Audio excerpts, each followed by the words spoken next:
Our next speaker, Dr. Blevins, just every time I hear him speak, it's just so full of a feeling. I'm sorry, Dr. Bettinger. What did I say? That's what you think. Now,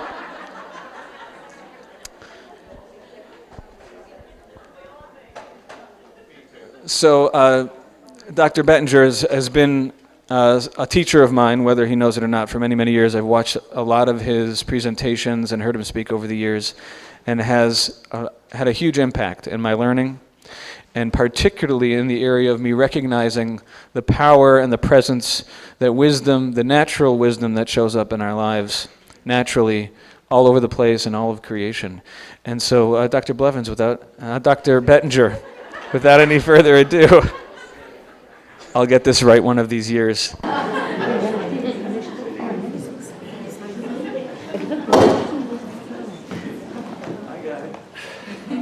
Hello. One of the byproducts of having a deeper understanding is you lose your sense of ego identity. And you no longer feel so inclined to be identified with who you thought you were. So you get to be anybody you want. So today, I'm being my good friend, Dr. Keith Blevins. I'm sorry, I hope you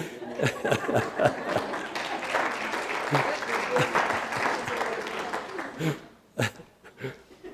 It's great to be back.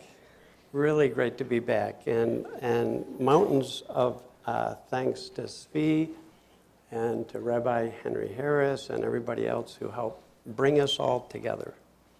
Because there's nothing I enjoy more than getting together with a group of people and together reflecting on the nature of life, the nature of human beings, the spiritual nature of human beings.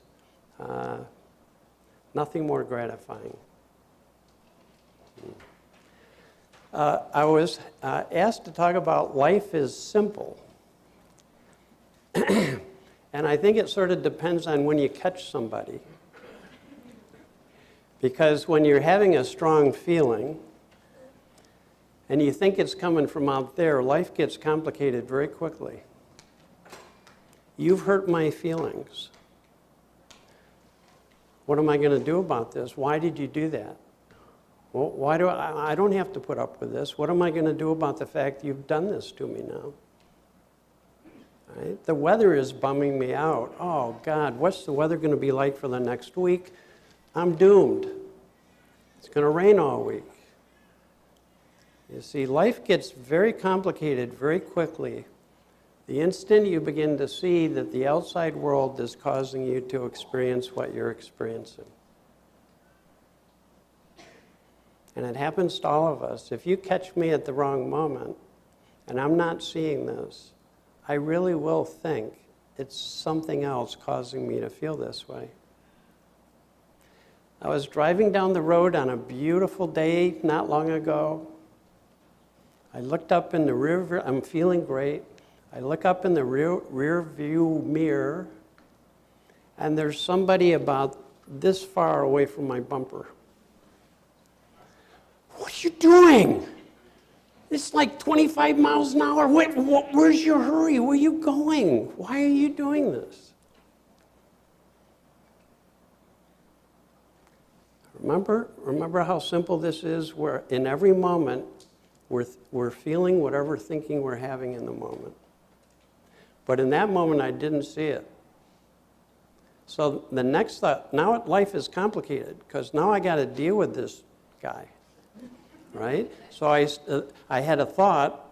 I didn't act on it, but I had the thought, maybe I should just put my brakes on pretty quickly. Let me see.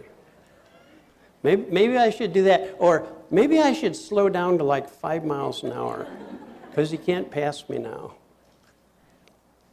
And I went down the road a little ways, and then I woke back up. I came back to what's true. I came back to the simplicity that each one of us in every moment is experiencing life from these principles that we've been talking about. You say there's 3 principles: divine thought, divine consciousness, divine mind. We all think, we're all aware, and we're all alive. We're all living. We all have a mind, right? I can go anywhere in the world, and I do. I travel all around the world, and I give seminars in the principles and well-being. Anywhere I go in the world, I can say, we all think, we're all aware, and we all have a mind, or we're all alive. We're living, we're moving. I have no argument. You know why? Because, as Dr. Blevins mentioned, they're facts. They're not beliefs. Always been true. Always will be true. Always has been true. That we're thinking, aware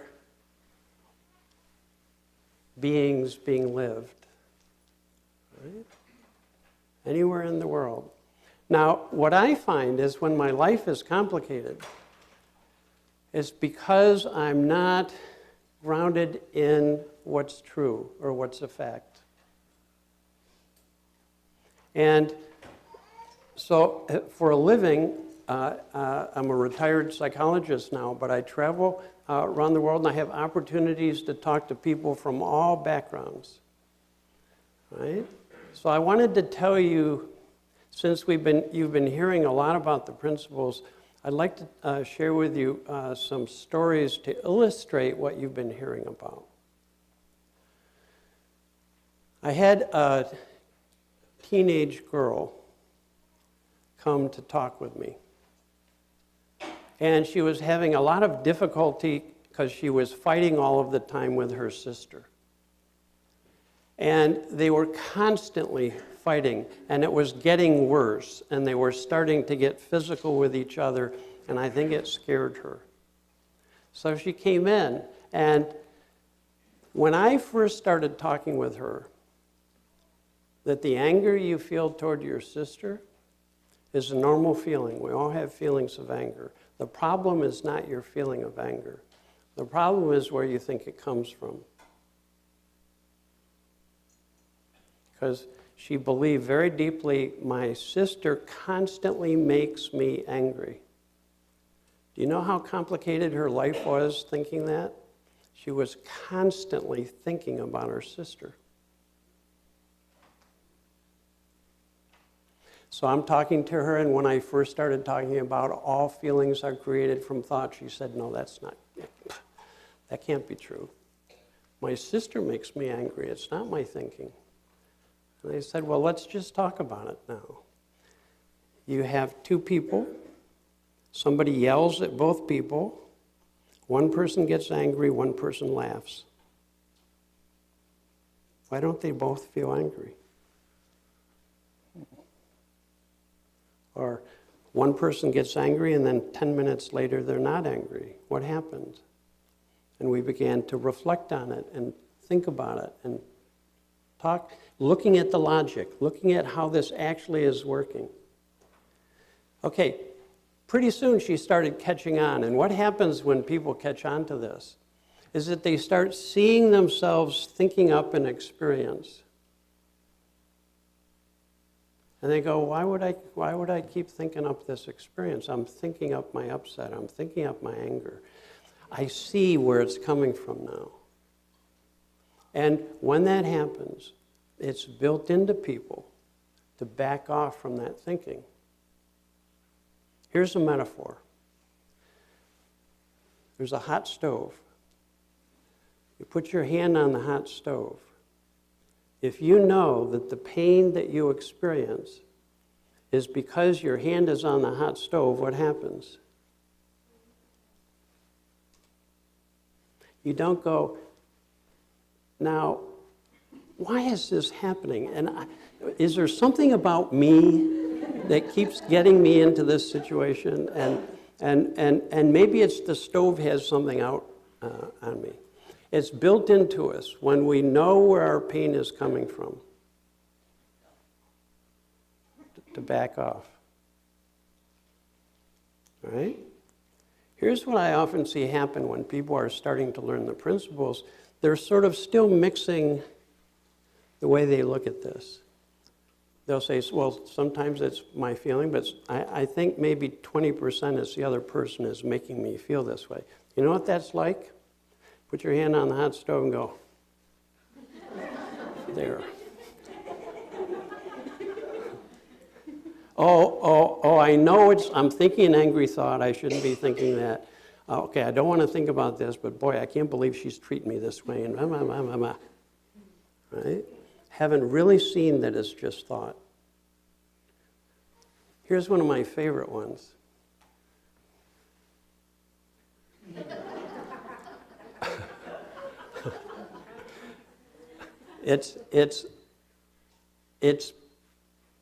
I know it's thought, and I got to stop thinking about it, and I wish I would stop thinking about it. Why aren't I stop thinking about it? My head should be able to clear. I know it's thought. Why aren't I feeling better? See, that's even more thinking. It's still the fact of thought creating experience.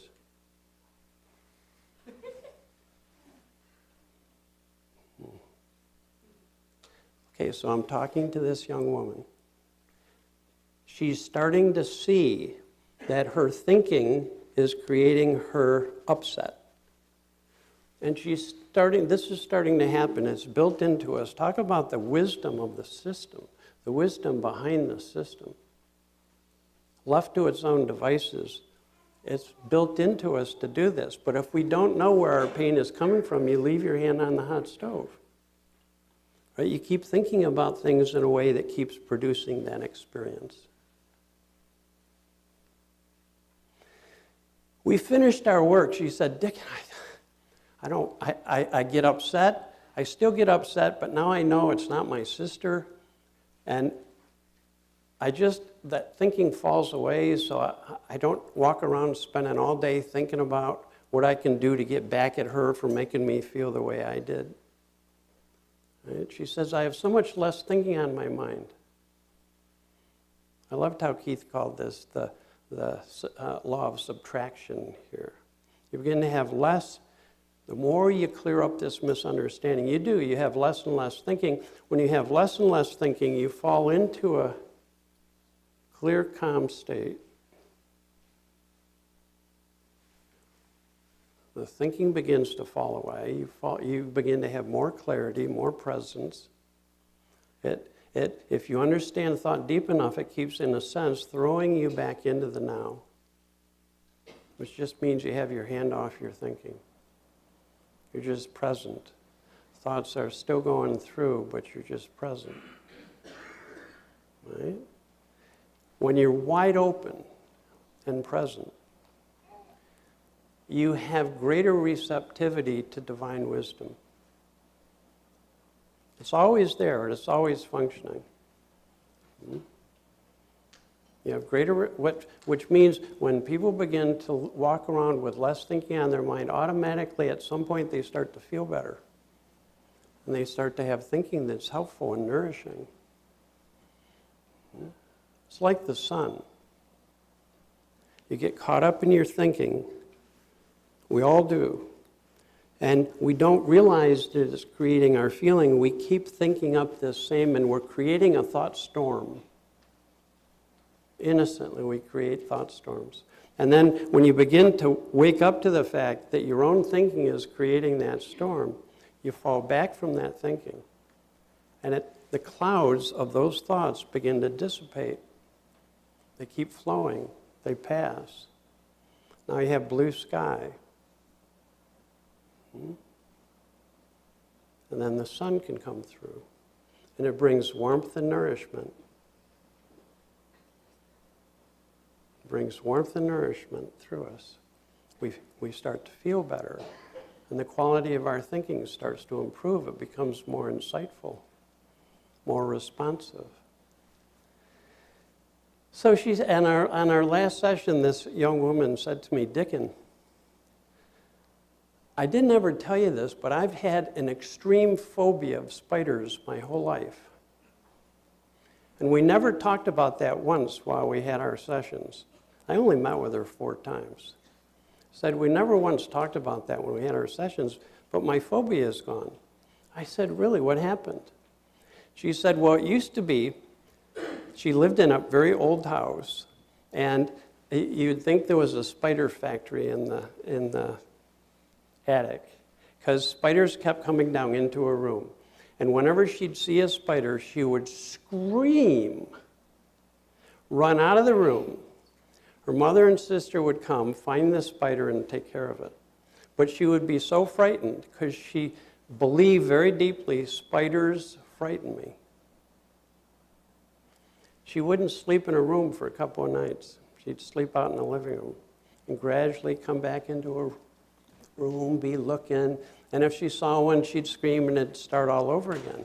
As long as she can remember, she was terrified of spiders. And then she said, Dicken, we never talked about this, but that's just fear. Fear is just a feeling. Feelings only come from one place. He said, I didn't even try to do anything about this fear. He said, but the next time I saw a spider, I screamed, went to the doorway, but I stayed there and just watched as my mom came in and got the spider. And then after she left, I went back into my bed and went to sleep. She said, next time I saw the spider, I screamed, but I didn't even go. I'm just watching this spider, right? I'm walking closer. She said, just the other day, I was in the bathroom, and there was this really big spider, and I didn't scream. And I walked over and I looked at it, and it just didn't seem so frightening anymore. She picked up some paper towel, walked over, picked up the spider, took it outside and let it go.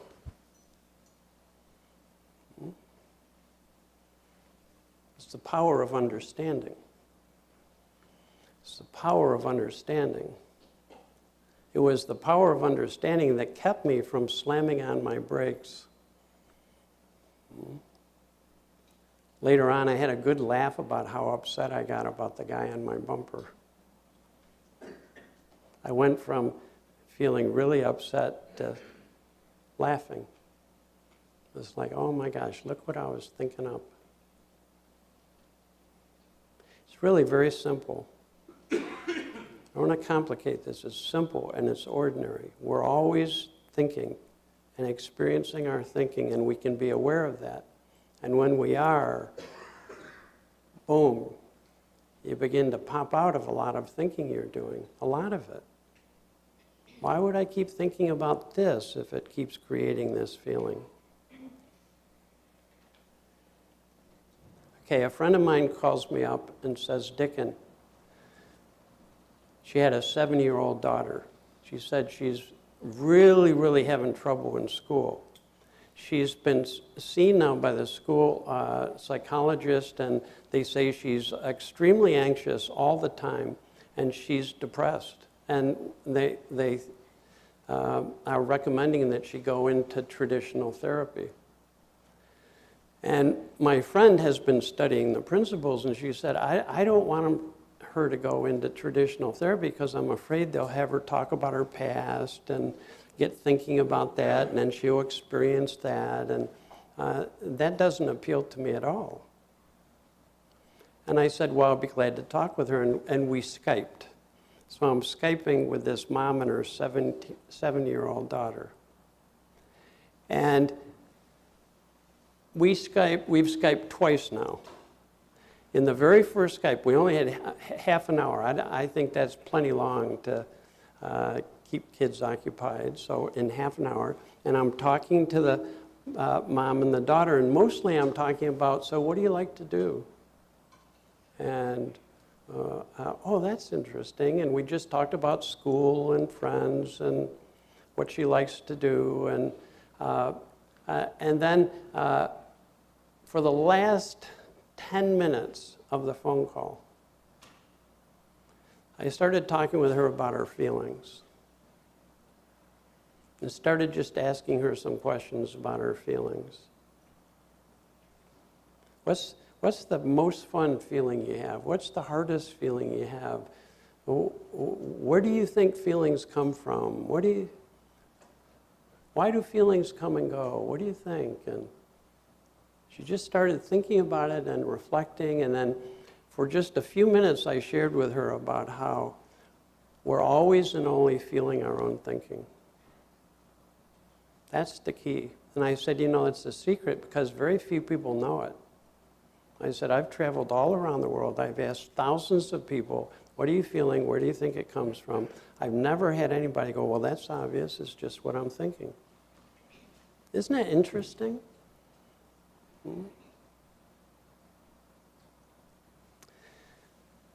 3 days later, her mom sends me an email and she says, I don't know what happened, but she's so much less anxious.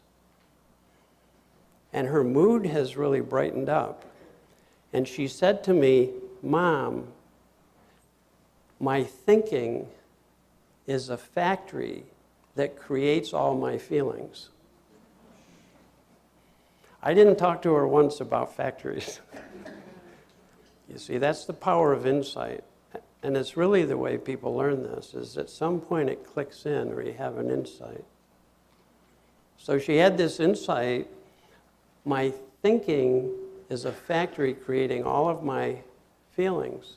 And I said, well, tell me what you're, when I talk to her the next time, tell me when you realized that. And she said, well, I was feeling really anxious. And all of a sudden I had this thought, my thinking is a factory creating this feeling. I said, well, then what happened? She said, then I felt calm. So then that's all she said, then I felt calm. We talked for a little while longer, and then, you know what she said next? This is how a deeper understanding of the principles will lead you toward the spiritual nature of the principles. The spiritual nature of the principles will reveal themselves to you as you see this deeper and deeper. So the little girl asked me, she says, so who runs the factory?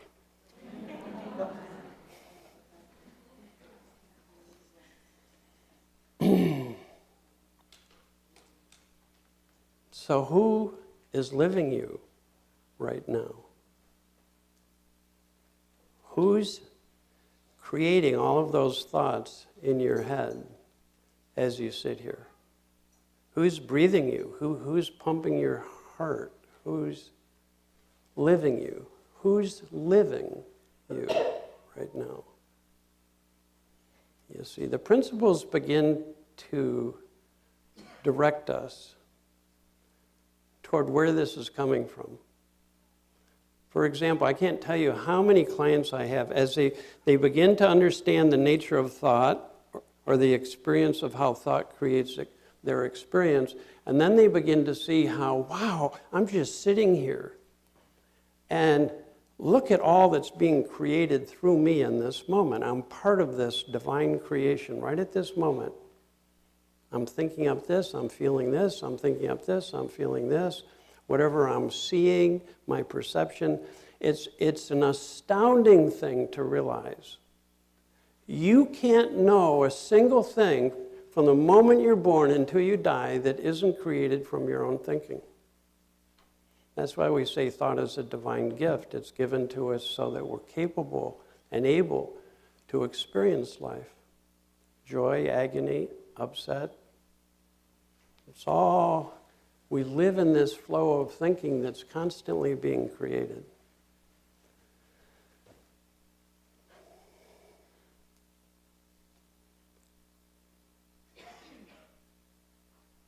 Here's another metaphor that came to me a while back, that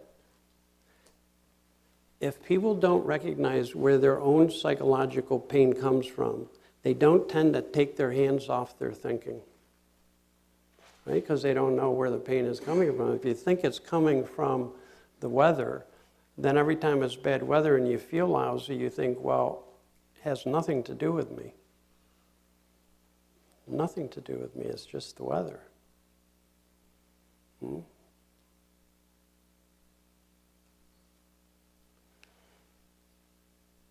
I had this image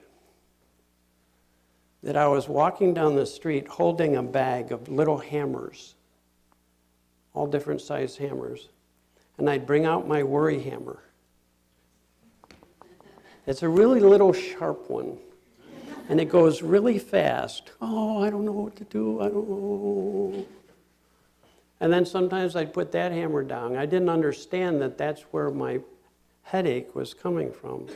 I'd put that down, and then I'd pick up my anger hammer, and I'd be thinking about something, and I'd keep thinking about it. I can't believe what that person did. I can't believe. Now this hammer is a lot bigger. This is like the cartoon hammer. Now, I don't know, when I was a little kid, Saturday morning cartoons were a treat. You know, I got to watch TV. And as always, the cartoon characters had these great big hammers. And they'd hit on the head, and then the birds would tweet. Right? That's the anger hammer. Right? Now, what I see is, as people begin to understand more deeply where their experience comes from, they start catching themselves hammering. And then they don't, if you realize that's where your pain is coming from, you don't need a technique to put the hammer down. Just obvious. I spent years trying to use techniques to feel better. Right? I was meditating 4 hours a day. I did dream journals where I recorded 5 dreams a night and worked on them the next day. I did work on my thinking to try and make it more positive. I mean, endless. It just went on and on and on. When I went to my very first training, it started to hit me. I was feeling, it wasn't during the training this hit me. It was later on. I was back in the hotel room, and I was starting to think about something back home. And the more I thought about it, the more anxious I got.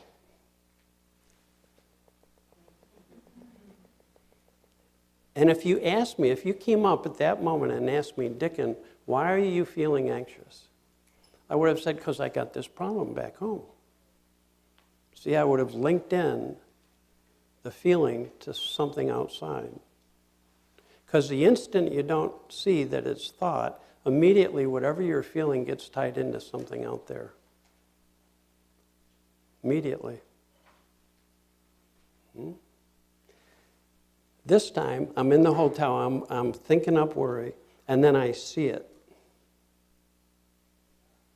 No technique, no working on myself, nothing to figure out. I just suddenly, it's in a sense, I just stopped thinking the same way about the problem back home because I could see the way I was thinking about it was just making me more and more anxious. Now you can substitute more and more stressed, more and more sad, more and more. You can see, like, it's very interesting to me. When I see an adult having difficulty, having a problem, feeling stress, feeling upset, most of the time, they think even harder about something. You can't think your way to well-being. You can't think your way to a good feeling. You can't think your way to a clear head.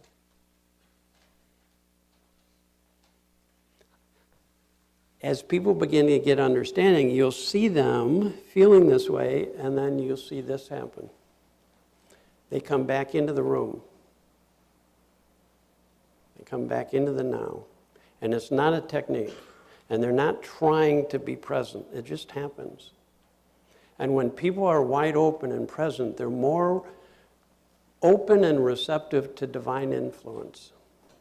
Put it that way. You know how they talk about the divine light within. Light is often used for divine wisdom. That light begins to shine through more and more. And it's not something you're doing. When the clouds part, the sun comes through, and it's not something that anybody does. It just happens. When people's heads clear, here's an observation. And again, this is an observation. This is not a principle. But it's my observation that no matter what people are feeling, they're either caught up in thinking about things or they're not. When they're not, they're just in the present moment. They're just in the now. And that when people are in the now, their feelings dissipate very quickly.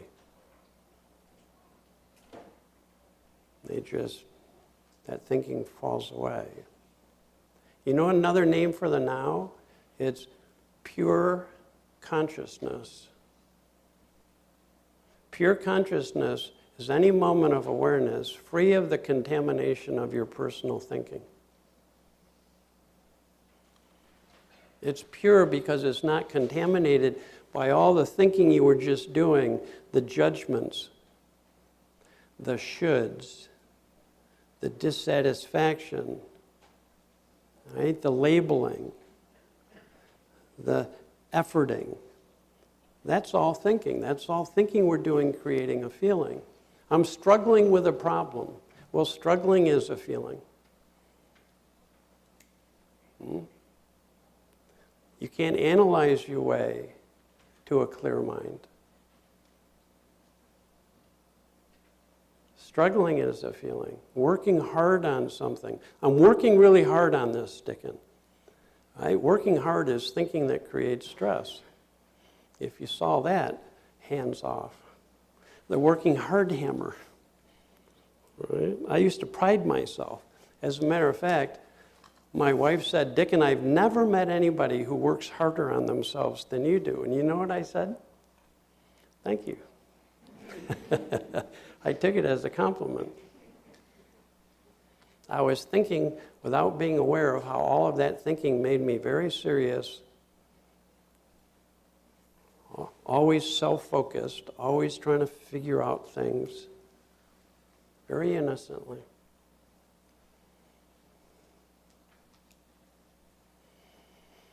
It's been a long day.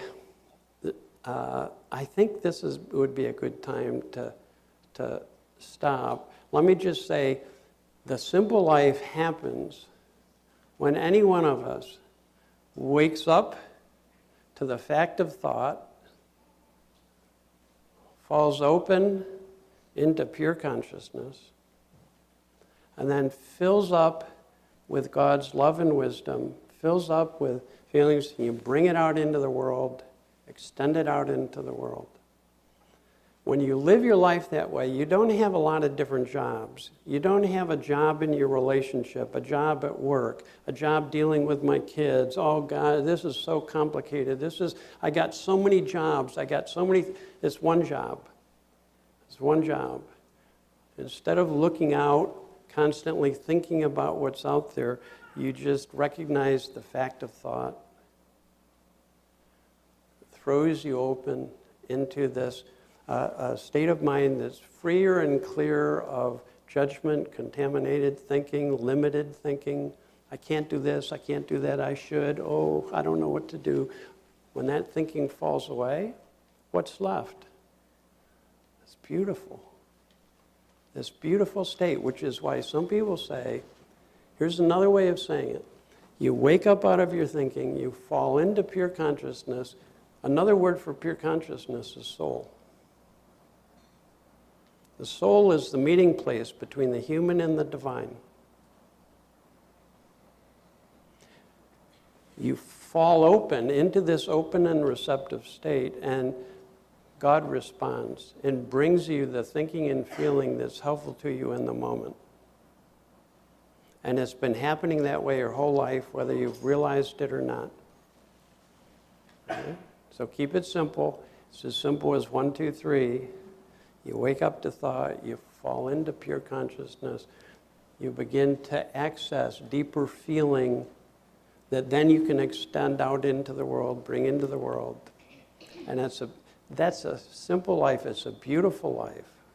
It eliminates all the other jobs that you think you have. So, thank you very much.